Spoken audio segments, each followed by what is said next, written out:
La guérilla obstinée dans la 4e cité annexe touchait à sa fin. Les soldats de l'Imperium s'étaient bien battus, mais ils ne pouvaient rien contre toute une population en colère, surtout quand cette dernière était secrètement approvisionnée, en armes et en nourriture, par les agents de l'Alpha Légion. Xerxes et Artaxerxès participaient à la fin des hostilités, dissimulés aux yeux des gardes impériaux par la technologie Stealth qui les avait implantés au taux. Des Xénos atypiques, convaincus par une idéologie communautaire et bienveillante envers les autres races. L'Alpha Légion n'avait pourtant pas eu droit très longtemps à cette bienveillance. L'avant-poste où se trouvaient les taux avait simplement été victime d'un massacre et d'un pillage en règle. La majeure partie des armes et équipements récupérés furent donnés aux agents humains et aux révolutionnaires sur les planètes ciblées par la Légion. Mais Xerxes et son frère s'étaient réservé le camouflage optique des exo-armures taux et en avaient équipé leurs unités respectives pour faciliter les missions d'infiltration et d'espionnage. Aujourd'hui, il ne s'agissait cependant que de s'amuser sans se faire voir, en exterminant les dernières poches de résistance qui subsistaient encore. Une trentaine de gardes, soutenus par un Charlemagne Russe, pilonnaient les positions mal défendues des insurgés, qui mouraient par douzaines sous les tirs nourris de l'Imperium. Il s'agissait là du dernier bloc de résistance compacte, encore actif dans la cité numéro 4. Ils s'étaient retranchés dans un complexe en ruine, et avaient élevé des barricades un peu partout autour de leur périmètre de sécurité. Ces défenses étaient recouvertes par les restes des défenseurs, mais aussi par ceux des insurgés. Le sol était souillé du sang mélangé des impériaux et des dissidents. Le Charlemagne Russe, retranché derrière un épais mur, tirait sans discontinuer au travers d'une fenêtre, à l'aide de son obusier, faisant voler débris humains et urbains à l'impact de ses lourdes munitions explosives. Se déplaçant furtivement de toit en toit, Artaxerxès et 3 autres Astartés se rapprochaient du complexe défendu par la garde. Xerxes, pour sa part, voyageait via le système d'évacuation de la ville. Les données récupérées peu avant le début de l'invasion de la planète avaient permis d'établir un plan détaillé des réseaux d'égouts de Polaris. Comme le préconisait le Primarque, l'information fait le pouvoir. Les guerres se gagnaient en mettant de son côté tous les avantages possibles avant d'entamer un affrontement direct. Durant la Grande Croisade, il y a plus de 10 000 ans, l'Alpha Légion pouvait se vanter d'avoir le taux de perte le moins élevé parmi toutes les autres légions. Et même s'il y en avait toujours comme Roboute Guilliman et ses ultramarines pour trouver à redire sur les méthodes peu orthodoxes de la Légion, elle jouissait d'une remarquable efficacité. Rendue invisible via ses générateurs Stealth, l'escouade d'Artaxerxès passa discrètement par une ouverture dans le toit et descendit calmement les escaliers vers les étages inférieurs. Arrivés au 2e étage, ils s'arrêtèrent, stoppant tout bruit susceptible de les faire repérer par les 2 gardes impériaux en approche qui faisaient une ronde nerveuse dans la zone. Artaxerxès fut remarqué au travers du sol en ruine que l'un des gardes en dessous d'eux manipulait fiévreusement un Auspex. Lui et ses hommes avaient donc bien fait de stopper tout mouvement. Les impérieux semblaient bien équipés et ils avaient sans doute repéré les signaux suspects en provenance du toit. Le sergent de l'Alpha Légion fit un léger geste de la main pour donner un ordre de déplacement à ses hommes, et ils se mirent à couvert dans des recoins sombres du complexe. Ainsi, même sans camouflage optique, ils auraient à présent été très difficiles à repérer dans les ténèbres. Bien évidemment, les 2 gardes impériaux furent immédiatement alertés par leur Auspex, du fait des mouvements se déroulant à quelques mètres d'eux. « Tu as vu ça ? » ?»« Quoi ? Encore ce signal ? » ?»« Ouais, point en mouvement. Ils apparaissent et disparaissent, là, à 15 mètres vers l'est. La machine doit déconner, on aurait vu arriver n'importe qui par le toit, les rebelles ne se téléportent pas. Je préfère quand même vérifier. » Le garde sceptique haussa les épaules et suivit son camarade sans réelle conviction. Ils arrivèrent rapidement à l'embouchure de la porte, menant au toit du bâtiment. « Tu vois, y a rien. Les ennemis sont dehors et on les massacre avant même qu'ils puissent s'approcher. Je suis sûr qu'avec un peu de chance, on les aura tous butés d'ici quelques heures, ces connards. » Sans prêter attention aux propos de son compère, le garde impérial changea le mode de fréquence de son Auspex, cherchant à détecter les signes biométriques. Il vit apparaître 4 points, l'encerclant lui et son compagnon, juste à temps pour comprendre qu'ils étaient déjà morts. Une lame invisible traversa sa gorge, tandis que le second militaire s'effondra sur le sol, la nuque brisée avec une rare violence. Le soldat impérial, toujours vivant malgré sa gorge trouée, tenta dans un gargouillement d'activer sa radio. La dernière chose qu'il vit fut une large botte tachée de boue, s'écraser sur son crâne et répandant sa cervelle sur le sol froid du complexe. Artaxerxès activa son comvox et joignit son frère pour le prévenir que les impériaux étaient équipés d'Auspex, et qu'il devait faire attention. Xerxès lui répondit par un rire. « De toute façon, même s'ils nous repèrent, que veux-tu qu'ils fassent contre 8 Astartés ? Ils pourraient justement remarquer que nous sommes des Astartés, pauvre abruti. On doit rester incognito. Franchement, j'ai bien fait de venir te surveiller pendant ta petite fête. » Xerxès ne répondit rien, et coupa son comvox. Son interlocuteur espéra intérieurement que son frangin insouciant ne ferait pas d'action d'éclat, comme lui seul en avait le secret. Le frangin en question était en train de ramper dans un conduit de ventilation à peine assez large pour le laisser passer. Malgré son armure complète, il faisait étonnamment peu de bruit lors de l'entrechoquement des pièces de métal, preuve silencieuse d'une maîtrise parfaite de l'infiltration. Cela faisait déjà plusieurs bonnes minutes qu'il avait pénétré dans le bâtiment. Il ne l'avait pas dit à son frère, soucieux d'éviter de le blesser dans son orgueil. Artaxerxès se faisait une joie de tout transformer en compétition, et quand il ne se trouvait pas d'adversaire à sa taille, il se battait volontiers contre ses propres limites. Pour sa part, Xerxès préférait simplement savourer le moment présent, ne pensant pas forcément aux conséquences de ses actes.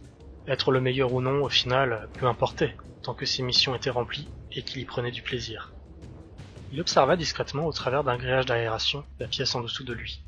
Une douzaine de gardes étaient embusqués derrière des fenêtres et lâchaient de temps à autre des rafales de laser vers l'extérieur. Plus loin, il voyait le Lehman Russ et sa batterie de serviteurs d'armes passant leur temps à recharger le lourd obusier. Un stock de munitions était justement positionné quelques mètres en arrière, et il y en avait assez pour tenir encore plusieurs heures de feu continu. Xerxès tenta alors de se remémorer le plan qu'il avait lu avant cette mission. Il lui sembla se rappeler que ce complexe était un entrepôt de munitions à la base. Pas étonnant que 30 malheureux gardes puissent si facilement fournir un tir nourri depuis près de 24 heures. Xerxès transmit la position des obus à l'un de ses hommes, discrètement positionné sous une cage d'escalier à proximité du tas de munitions. L'homme acquiesça, signalant qu'il possédait déjà ces informations. Xerxès rétorqua. « Je m'en fous que tu saches déjà où sont ces foutues munitions. Si tu me laissais finir, tu saurais où je vais en venir. Transmets l'ordre de repli à tout le monde. J'ai un plan et je veux que vous vous éloigniez le plus possible de ce tas de munitions, ok ?» Mais sergent, on ne va pas se replier après avoir réussi notre infiltration. Tu serais pas en train de discuter mes ordres? Non, sergent. Xerxès observa ses hommes se disperser sans bruit, qu'il était jouissif de voir ces marines de plus de 2 mètres se balader tranquillement à l'insu de ces pauvres humains aveugles. Ces derniers n'étaient même pas rendus inquiets par la disparition de leurs équipes de Spex. L'Imperium était vraiment devenu lamentable. Une fois que son escouade se fut éloignée suffisamment, Xerxès poussa la plaque d'aération qui s'écrasa avec fracas, suivi directement du Space Marine qui atterrit lourdement à côté du grillage défoncé. Tous les gardes de la pièce sursautèrent et se tournèrent vers la zone d'émission de ce bruit. Xerxès ne s'y trouvait déjà plus. Profitant du manque d'attention des impériaux et de la presque invisibilité conférée par son générateur Steels, il courut, sans s'arrêter, vers le stock de munitions. Il renversa sans ralentir un des serviteurs d'armes et lança une bombe à fusion au milieu des obus avant de sprinter de toutes ses forces vers la fenêtre la plus proche. Il se jeta dans le vide en même temps que les gardes se retournaient vers le bip signalant la fin de la minuterie. Il y eut d'abord une vague de feu, qui réduisit à l'état de cendre les personnes à proximité. Puis, dans la demi-seconde qui suivit, l'explosion titanesque du stock de munitions qui fracassa le Lehman Russ contre le mur.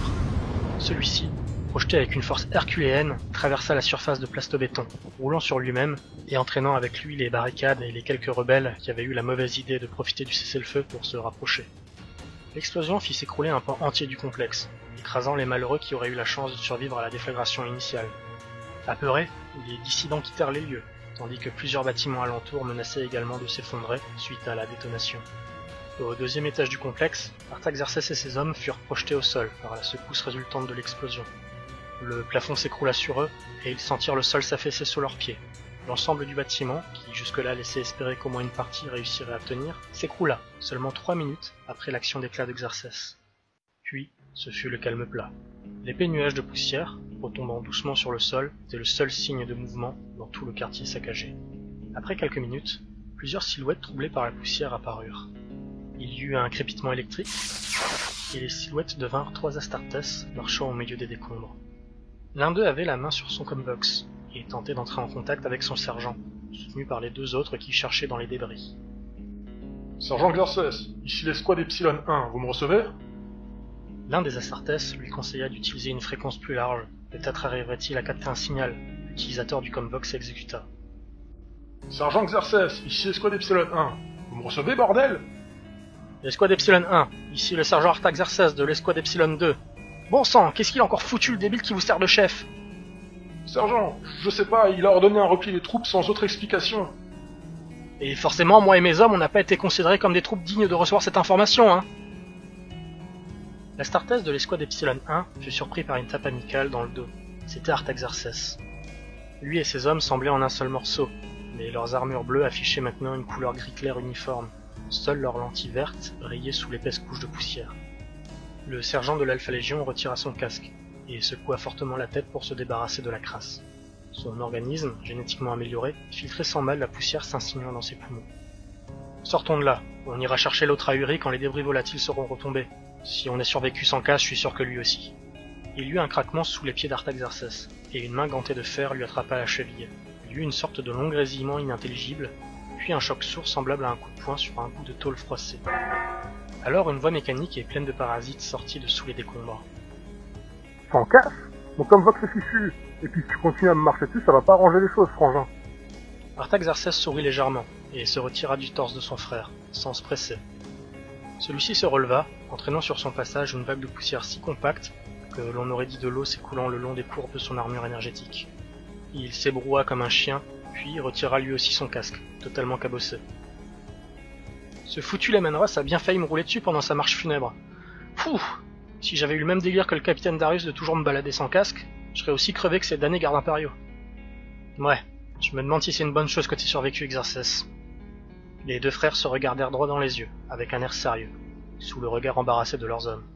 Ce spectacle dura encore une bonne minute, puis Xerxès éclata de rire, prenant son jumeau dans ses bras de bon cœur. Artaxerxès lui rendit l'accolade en riant lui aussi, moins bruyamment certes, mais assez pour éclaircir tous les doutes au sujet de sa colère contre son frère. Les 8 Astartés rentrèrent au QG, de bonne humeur, malgré le capharnaüm causé par l'intrépidité de Xerxès, et chacun fut d'accord pour épargner certains détails de l'histoire au capitaine Darius.